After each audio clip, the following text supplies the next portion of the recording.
Labdien!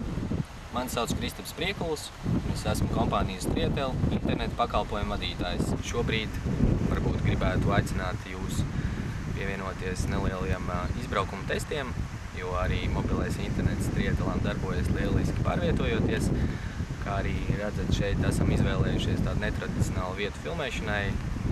Tā ir nevis pilsēta, bet principā lauki, lai pierādītu, ka arī šādos apstākļos lieliski darbojās Trietel mobilais internets. Tātad šobrīd testējam Trietel mobilo internetu braucienā. Ātrums ir tuvu 100 km/h. Redzam, Trietel mobilajam internetam tas nav šķērslis. Varam pilnvērtīgi lasīt Delfi mājaslapu. Brīdi atpakaļ notestējām speed test mājaslapā interneta ātrumu, kas bija virs 1 megabita sekundē lejupielādēji, un augšupielāde bija ap 0,7–0,8 megabita sekundē. Vidējais pings nedaudz virs 100 milisekundēm. Noteikti jāpiemina tas, ka kabeļu internetu, kurš varbūt ir pieejams daudz dzīvokļu masīvos, šādā veidā līdzi nepaņemsim, ceļā nelietosim, tāpēc vislabākais risinājums noteikti būs Trietel mobilais internets.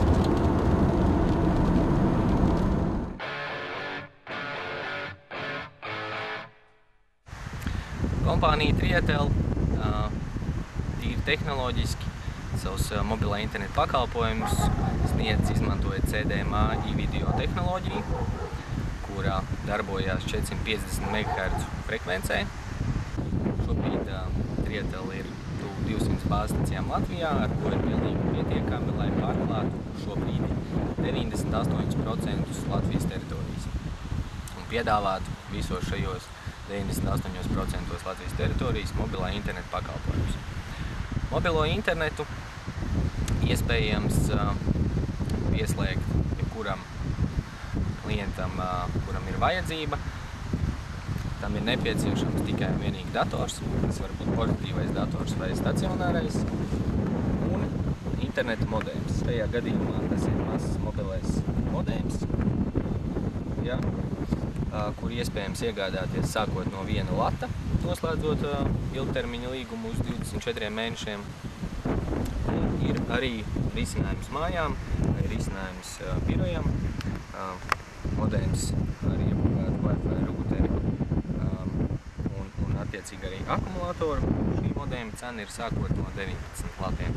Otrā lieta, kas būtu nepieciešama pēc modēma iegādes, ir tarifu plāna izvēle.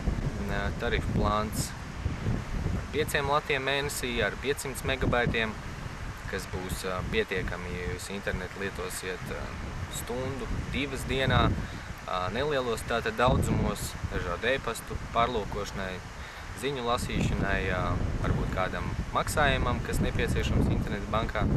Otra iespēja ir tarifu plāns par 19 latiem mēnesī, kur ir 10 gigabaiti informācijas apjoma. To jau būs pietiekami intensīvai lietošanai.